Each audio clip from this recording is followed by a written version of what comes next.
ایک چیز جو ہے زینت کے بارے میں وہ آواز ہے، ٹھیک ہے، باقی چیزیں تو آ گئیں. آواز کا مسئلہ کہ عورت کی آواز بھی چھپانے کی چیز ہے یا نہیں، اس کے بارے میں بھی اختلاف ہے. اس میں معرف القرآن سے مولانا مفتی شفیع صاحب نے جو لکھا ہے وہ آپ کو پڑھ کے سنا دیتی ہوں. مولانا مفتی محمد شفیع صاحب کہتے ہیں، عورت کی آواز کا مسئلہ. کیا عورت کی آواز فی نفس ہی سطر میں داخل ہے، یعنی اس کو بھی چھپانا چاہیے؟ اور غیر محرم کو آواز سنانا جائز ہے؟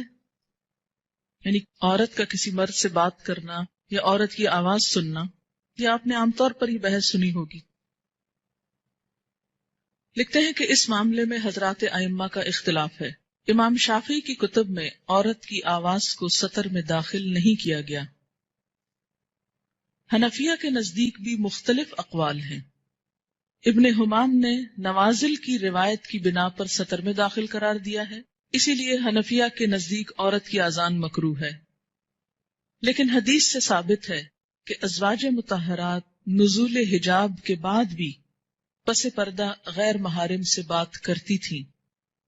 اس مجموعہ سے راجح اور صحیح بات یہ معلوم ہوتی ہے کہ جس موقع اور جس محل میں عورت کی آواز سے فتنہ پیدا ہونے کا خطرہ ہو وہاں ممنوع ہے، جہاں یہ نہ ہو جائز ہے. احتیاط اسی میں ہے کہ بلا ضرورت عورتیں پس پردہ بھی غیر محرموں سے گفتگو نہ کریں.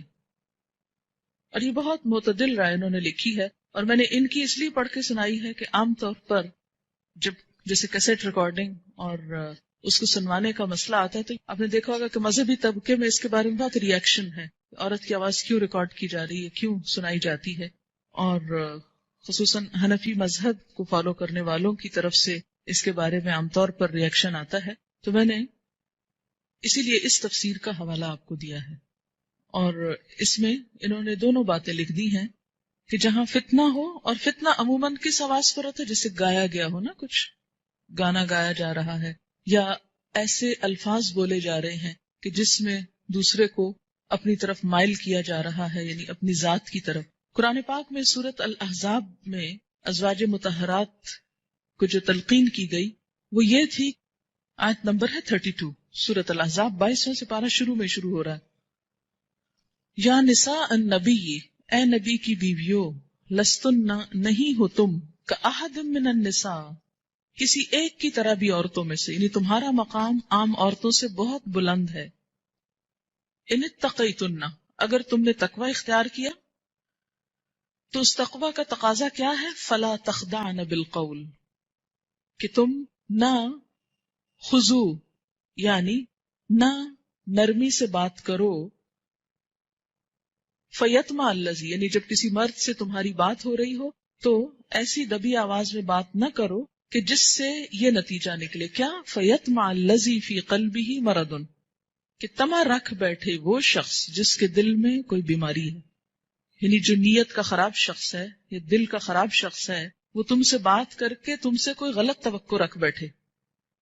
تو اس میں خاص طور پر اس گفتگو کا ذکر ہے جو براہ راست ایک عورت اور مرد کے درمیان ہو رہی ہو، کہ ایسی گفتگو نہ کی جائے کہ جس میں دوسرا کوئی امید لگا کے بیٹھ جائے کہ یہ خاتون مجھ پر بہت مہربان ہے اور ان سے میں جو چاہے تقاضا کر سکتا ہوں. یعنی غلط تقاضے کی بات ہے. ایک تو عام روزمرہ زندگی کی ضروریات ہے وہ نہیں، یعنی اس غلط بات کی طرف اشارہ جا رہا ہے. اور یہ نہیں کہا کہ بات ہی نہ کرو یا آواز تمہاری کوئی نہ سنے، یہ نہیں کہا گیا. کیا کہا؟ وَقُلْنَا، اور کہو. کیا کہو؟ قولاً، بات. کون سی؟ معروفہ، معروف. معروف کس کے لیے؟ امر بالمعروف کی جب آپ بات کرتے ہیں تو کیا مطلب ہے؟ جب آپ کہتے ہیں کہ امر بالمعروف اور نہی عن المنکر، تو معروف نیکی کو کہتے ہیں نا، جانی پہچانی چیز کو لفظی معنی ہے. تو اس سے کیا پتہ چلتا ہے کہ نیکی کی کوئی بات جب انسان، جیسے کوئی دین کی بات ہے، قرآن کی بات ہے، تعلیم کی بات ہے، اگر وہ سکھا رہا ہے اور سیکھنے والوں میں عورتیں بھی ہیں اور اگر براہ راست نہیں انڈائریکٹلی مردوں تک بھی وہ آواز پہنچتی ہے تو قلنا قولا معروفا میں آتی ہے وہ چیز. ٹھیک ہے. اور اس میں یہ نہیں کہا گیا کہ چیخ چلا کے بات کرو یا کھردرے لہجے میں بات کرو، یہ نہیں بات کہی جا رہی. بات یہ ہے کہ وہ بات نہ کرو جس سے دوسرا غلط مطلب نکال لے، غلط مطلب لے کر غلط توقع رکھ بیٹھے. سمجھ گئے؟ عورت کی آواز کے بارے میں آپ نے بتایا. آپ سے پوچھنا ہے کہ جب ہم وین میں آتے ہیں تو جو باتیں ہم آپس میں کرتے ہیں یا کسی بات پر ہنستے ہیں، ہماری آواز اگر وین ڈرائیور سن لے تو کیا ہم کو گناہ ملے گا؟ اس میں یہ کہ اس میں بھی احتیاط برتنے کی ضرورت ہے. بہت زیادہ لافٹر اور اس طرح کی بہت ہنسی مذاق کی باتیں نہ کریں، کیونکہ ڈرائیونگ میں بھی یہ چیز خلل انداز ہوتی ہے. یعنی جہاں بھی مرد بیٹھے ہوں تو انسان کیئرفل ہو جائے.